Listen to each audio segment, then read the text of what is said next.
መቼም የተናገርከው ነገር ከነሱ ለማምለጥ የተጠቀምከው እንደሆነ ተስፋ አደርጋለሁ። ምን ስለምን እያወራው እንደሆነ በደንብ ጠንቅቀህ ታውቃለህ። ቆይ ምንድን ነው ተናግረህ የወጣው? ምንድን ነው የተናገርከው? በዚህ ልክ እንዴት ታዋሻለህ? ሄለን በቃ ስለ እንደዚህ አይነት ነገር ማውራት ደክሞኛል። ለዛሬ ባናወራ እመርጣለሁ። ኧረ እባክህ ትቀልድ የለ እንዴ? እውነቴን ነው። ይኸውልሽ ሰላም ነው የምፈልገው። ድጋሚ ወደዚህ ቤት እንዳይመጡ ልለቀው ነው ቤት። እሱ አይመለከተኝም። አሁን ሌላ የከፋ ነገር ሳይደርስብህ እውነቱን ንገረኝ። አልፈራሽም ማለት? ለምን ነው የምፈራው? ስለ ሁሉም ነገር አሁን እየሆነ ስላለው ነገር እኔ በጣም ነው እየፈራሁ ያለሁት። ምንም የሚያስፈራ ነገር የለም። እንዴት ነው እንደዚህ ልብሽ እንደምን ያደርግሽው? መች ነው እንደዚህ የተቀየርሽው? በጣም ደፋርና ለምንም ነገር ግድ የማይሰጥሽ ይሆንሽ ነው። ግድ ሰጥቶኝ ምን ተጠቀም? ግድ ሲሰጠኝ ምን እንደተፈጠረ ታውቃለህ አይደል? ምን ተፈጠረ? ክህደት። ኧረ እሱን እርሺው። አሁን ከዚህ ጋር ምን ያገናኘዋል? ነገሩን ብቻ ብረሳው ምን ያደርጋል? ቆይ እኔ የምልሽን ነገር ማመን አትፈልጊም አይደል? ስለማትፈልጊ እንጂ ያን ያክል ትልቅ ነገር ተፈጥሮ አይደል? ለአንተ ትልቅ ነገር ምንድነው? ከመዋሸትና ከክህደት በላይ ምን ትልቅ ነገር ሊኖር ይችላል? እሺ በቃ ከርዕሳችን አንውጣ። እሺ በቃ እንዳልኩ ማውራት ያለብን ነገር ቶሎ ንገረኝና እንሂድ። ከኔ ለመለየት በጣም ቸኩለሻል። ከርዕሳችን አንውጣ ተባባልን አይደል እንዴ? ወይኔ ቢላች እንዳታቋርጪ። በቃ አውርቼ እስክጨርሽ ዝም ብለሽ አዳምጪ።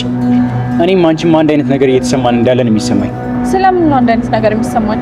እየተፈጠረ ስላለው ነገር ምን መሰለሽ ነው ኤልሹ እህቴ እንዳልሆነች ታውቂያለሽ አይደል? እና ባትሆንስ? እሷ ስላልሆነች ነው ይሆናል ማለት ነው? አይደለም ግን ምናልባት ምን የተናገረው ነገር ሁሉ ነገር እውነት ነው። ምንድን ነው የምታደርጊው? እውነት ስለማይሆን ምንም አላደርግም።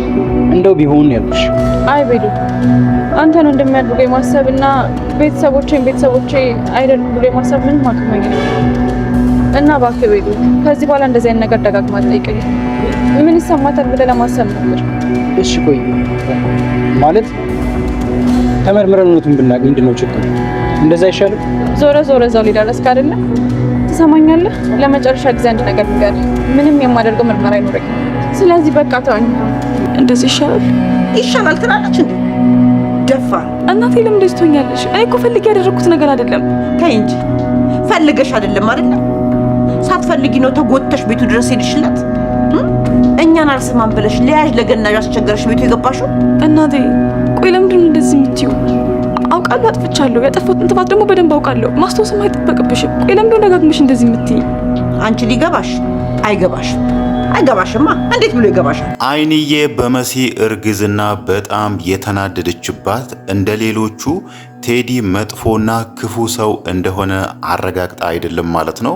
ትዳራቸው እንደፈረሰ ታውቃለች። ከቴዲ ጋር እንደተለያዩ ታውቃለችና ከሱ ጋር የምትለያይ ከሆነ አሁን አርግዛለችና ምንድነው የሚሆነው? ምንድነው የሚደረገው የሚለው ነገር በጣም አስጨንቋታል ማለት ነው። ለዛም ነበር ከዚህም በፊት መሲ እነሱ ያሏትን ነገር እምቢ ብላ ሄዳ ቴዲ ጋር የገባችውን እሱን ስህተቷን መሲን እያስታወሰቻት ዛሬ ላይ አይንዬ እሷን እየወቀሰቻት ያለችው ማለት ነው። ግን ደግሞ ቁጣዋና ወቀሳዋ ከጭንቀት የተነሳ ከዚህም በኋላ ምንድን ነው የሚሆነው ምንድን ነው የሚደረጉ የሚለው ነገር በጣም ስላሳሰባት ነው እንጂ ቴዲ ያደረገውን ነገር የቴዲና የሄለንን ቁርኝነት ቴዲ አንድ ላይ ሆኖ ሲያደርግ የነበረውን ነገርና የሷን ልጅ ኑኑንና ኤልሹን ቴዲ እንደቀየረው ሁሉን ታሪኩን አውቃ ሳይሆን ከሱ ጋር ተለያይታለች። ትዳራቸው ፈርሷልና ልጁ ምንድን ነው የሚሆነው የሚለው ነገር ስላስጨነቃት ነው ማለት ነው።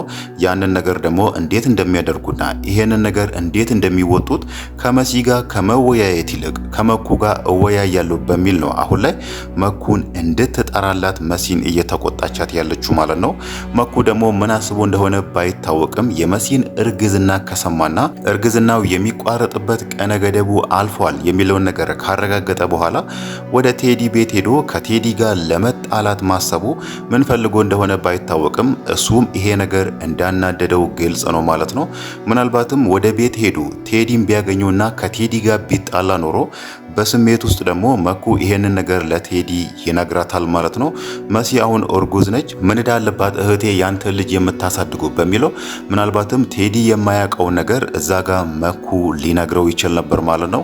ግን ደግሞ ደግነቱ ወደ ቤት ሲሄዱ ቴዲን አላገኙትም። ቴዲ ያው ከሩቅ ማስረጃ የሚያቀብለው ሰው አለና ገና መኩ ወደ ቤት እየሄደ ነበር ደውሎ የነገሩት እንጂ ያ ሰው ደውሎ ለቴዲ ባይነግረውና መኩ ወደ ቤት ቢገባ ኑሮ ነገሮች ይበላሹ ነበር ማለት ነው። እሱ እዛ ጋር የፈራው ነገር መሲን ከዚህም በኋላ ልጄ እያለ ወደኛ መምጣቱ አይቀርም ብሎ መኩ ስጋቱ ለመሲ የነገራት ነገር ያ ነገር መፈጠሩ አይቀርም ማለት ነው።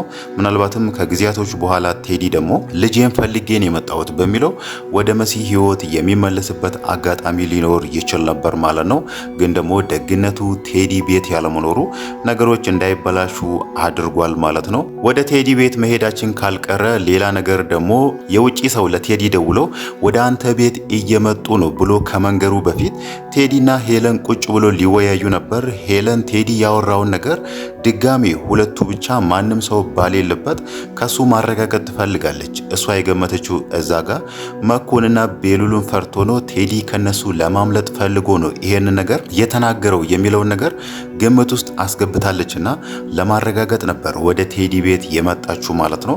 ያ ማለት ቴዲ እዛ ጋር የተናገረው ነገር ውሸቴን ነው ከልጆቹ ለማምለጥ ነበር እኮ እንደዛ ያልኩት እንጂ ልጆቹን አላቀያየርኩም ያንቺ ልጅ ኤልሹ ናት የሚለውን ነገር ይነግረኛል ብላ ነበር እየጠበቀችው ማለት ነው። ግን ደግሞ ከቤት ባይወጡ ኖሮ ቴዲ ያንን ነገር እንደሚደግምላት ግልጽ ነው። ምናልባትም እዛ ጋር ሊሆን ይችላል ቴዲ ራሱ የኑኑ አባት እንደሆነ ሊሰማ የሚችለው ማለት ነው። ቴዲ ያንን ነገር ካረጋገጠላት እውነት ነው ልጆቹን አቀያይር ያለው የሚለውን ነገር ቢነግራት ራሱ ሄለን ደግሞ የምትነግረው እንደዛ ከሆነማ አንተ የኑኑ አባት ነህ የሚለውን ነገር ትነግረውና ቴዲን ታስደነግጠው ነበር ማለት ነው። ቴዲ አሁንም ድረስ ልጅ አለኝ የሚለውን ነገር አላመነም ማለት ነው። ሄለን ደግሞ ከሱ እንዳረገዘች እርግጠኛ ነችና እዚህ ጋር እሱ ልጆቹን ቀይር ያለው የሚለው ነገር ግራ ስላጋባትና ይሄ ነገር ውሸት ይሁን ወይም ምንድነው የሚለው ነገር ጥያቄ ስለተፈጠረባት ነበር ማለት ነው። ትልቁ እዚህ ጋር በጣም የሚያጓጓው ነገር ኑኑም አባትሽ እኮ ቴዲ ነው፣ ቴዲም ልጅህ እኮ ኑኑ ናት የሚለውን ነገር ከሰሙ ምን እንደሚሉ መገመት አያዳግትም ማለት ነው። ኑኑ አሁን ላይ በእርግጥ ይሄንን ነገር ለመቀበል አልፈለገችም፣ ግን ደግሞ እውነት ነው የሚለውን ነገር ውስጧ አምኖበታል። ግን ያ ውስጧ የሰማውን ነገር ወይ ደግሞ በማስረጃ ቴዲ ያረጋገጠላትን ነገር እውነት ነው ብላ መቀበል አልፈለገችም ማለት ነው። ለዛም ነው ቤሉል ራሱ በትህትና መመርመር አለብን፣ ይሄንን ነገር ማረጋገጥ አለብን የሚለውን ነገር ቢነግራትም ልትቀበለው ያልቻለችው ማለት ነው። ያ ማለት ወደ ምርመራ ቦታ ከሄደች ምን እንደሚፈጠር ወይ ደግሞ ውጤቱ ምን እንደሚል ታውቃለች። እሷ አሁን ላይ እያሰበች ያለችው ምናልባት አባቴ ቶሚ ሊሆን ይችላል የሚለውን ነገር ነው እንጂ ቴዲ ሊሆን ይችላል የሚለውን ነገር በጭራሽ ልታስብ አትችልም ማለት ነው። በእርግጥ አሁን ላይ ከቤሉል ጋር ባለፈው በተጣሉት ነገር እሷ ቤሉልን እንዳኮረፈችው ነው ማለት ነው። ሊዛ አክስቴ ናት ብሎ እሷን እዛ ቤት አምጥቶ ከእሷ ጋር ያልተገባ ባህሪ ስታሳይ ነበር በሚለው እሷ ያሰበችው ከሊዛ ጋርም ፍቅር ፈልጎ ከእሷ ጋርም ፍቅር ፈልጎ ከሁለቱም ጋር ለመሆን የፈለገ መስሏታል። ቤሉል ደግሞ ሊያሳምናት ቢሞክር ራሱ ለምን ደበከኝ በሚለው ነው አሁንም ድረስ ኩርፊያዋን ያልሻረችው ማለት ነው። ይሄ ሁሉ ነገር ተፈጥሮ ቤሉል ሌላ ጭንቀት ላይ ሆኖ እሷ ዛሬም ድረስ እያነሳች ያለችው ባለፈው እንዲያደርግሃል፣ ዋሽተኛል፣ ከርተኛል የሚለውን ነገር እያነሳችለት ነው ማለት ነው። ለዛም ነው እሱ ራሱ ስለ ምርመራ ነገር ሲያነሳላት እያመናጨቀችው ወይ ደግሞ እየተቆጣችው በምንለው አኳኋን ቤሉልን እያናገረችው ያለችው ማለት ነው። ግን ደግሞ ቤሉል እዛ ጋር እየተናገረው ነገር አለ። ሁለታችንም ከምንጨነቅ በየፊናችን ለምን ምርመራ አድርገን ይሄንን ነገር አናረጋግጥም የሚለውን ነገር ቢላት ራሱ ኑኑ መጀመሪያውኑም ቤሉልን አኩርፍ ያለው ከሱ ጋር ያለኝ ነገር አቁም ያለው ወንድሜም ይሁን ወንድሜም አይሁን ከዚህም በኋላ እኔና እሱ አንገናኝም፣ ለምንድን ነው መመረመረው የሚለውን ነገር ነው እሷ አሁን ላይ ግምት ውስጥ ያስገባችውና ቤሉልን በትህትና ወይ ደግሞ በትዕግስት ራሱ ተረጋግታ እሱ ልታወራው ያልቻለችው ማለት ነው። ግን ደግሞ ሄዶ ቢመረመሩና እህትና ወንድም እንዳልሆኑ አረጋግተው ከዛም በኋላ ወደ እሷ ኩርፊያ ተመልሶ ቤሉል ሊዛ ለምን አክስቴ ናት ብሎ እዛ ቤት እንዳመጣና ለምን ከሷ ስር ራሱ ይሄንን ነገር መደበቅ እንደፈለገ ምናልባትም በዝርዝር ከዛም በኋላ ይነግራታል ብለን እናስባለን ማለት ነው። ሌላው ነገር ደግሞ ልናነሳ የምንችለው ስለ ሄለን ነው። ቤሉል ባለፈው ከዚህ ቤት መውጣት አለብሽ፣ እዚህ ቤት ውስጥ ካሉት ሰዎች ሁሉም አንድም ሰው ላንቺ መልካም የሚመኝ ሰው የለምና ምናልባት አንድ ቀን ጠዋት ስትነሺ ራስሽን ሞተሽ ታገኛለሽ በሚለው ሄለንን አስፈራርቶ ከዛ ቤት ርቃ እንድትሄድ ከነሱ ህይወት እንድትወጣ ነግሯት ነበርና ሄለን አሁን ላይ እውነት ያንን ነገር ታደርጋለች? ቤሉል እዛ ጋር የነገራትን ነገር ከዚህ ቤት ሂጂ፣ ከኛ ህይወት ርቀሽ ሂጂ የሚለውን ነገር ቢነግራት ሄለን እሺ ብላ ቤሉል አንድ ቀን ይገለኛል፣ አንድ ቀን እንዲያደርገኛል የሚለውን ነገር ይሄ እዚህ ጋር የሚያሳስብና የሚያስጨንቅ ነገር እንቆቅልሽ የሆነባት ነገር ሳይፈታላት እውነት ሄለን ከዛ ቤት ትሄዳለች የሚለው ነገር ትልቅ ጥያቄ ነው ማለት ነው። ግን ደግሞ እኛ እንደ ግምት ልናነሳ የምንችለው ሄለን በጭራሽ ያንን ነገር ልታደርግ አትችልም ማለት ነው። በእርግጥ አሁን ላይ ከቴዲ ጋር ተያይዞ ሌላ ቦታ ሄዷልና እዛም ቦታ ቢሆኑ ሄለን ይሄንን ነገር ከቴዲ ደግማ እስከምትሰማና ቴዲ እዛ የነሱ ቤት ውስጥ የተናገረውን ነገር እስከሚያረጋግጥላት ድረስ እንደማትፋታው ግልጽ ነው ማለት ነው። ቴዲ ደግሞ የሚነግራትን ነገር መገመት አያዳግትምና ሄለን ከቴዲ ያንን ነገር ስለሰማች ብቻ እውነት ነው ብላ አምና የምትቀመጥ አይነት ሴት አይደለችምና ምናልባት ከዛም በኋላ ኑኑን አስገድዳም ይሁን ምናልባት ሸውዳት የሚሆን የዲኤንኤ ምርመራ ማድረግ አለብን በሚለው ልጇ እንደሆነች በዲኤንኤ ለማረጋገጥ ትሞክራለች እንጂ ቤሉል እዚህ ጋር አስፈራርቶኛል ከዚህ ቤት መጥፋት አለብኝ የሚለውን ነገር አሁን ላይ በጭራሽ ልታስብ አትችልም ማለት ነው። እዛ ጋር ኑኑ እውነት የሷ ልጅ እንደሆነች ካረጋገጠች በኋላ ራሱ ያኔም ከዛ ቤት እንደማትሄድ ግልጽ ነው ማለት ነው። ኑኑ የሷ ልጅ መሆኗ ራሱ በጣም ያስደነግጣታል። ከዚህም በፊት ኑኑን ያደረገቻትን ነገር ባለፈው ስታስብ ነበርና አሁን ደግሞ በምርመራ ካረጋገጠች በኋላ ምናልባትም ሄለን በጸጸት አለንጋ ወይ ደግሞ በጸጸት ጭንቀት ውስጥ የምትገባበት ሁኔታዎችም ሊፈጠሩ ይችላሉ ማለት ነው። ያ ማለት ከዚህም በፊትም እሷ በቫይረስ እንድትመረዝ ሄለን በጣም ፈልጋ ነበር፣ በጣም ለፍታ ነበር።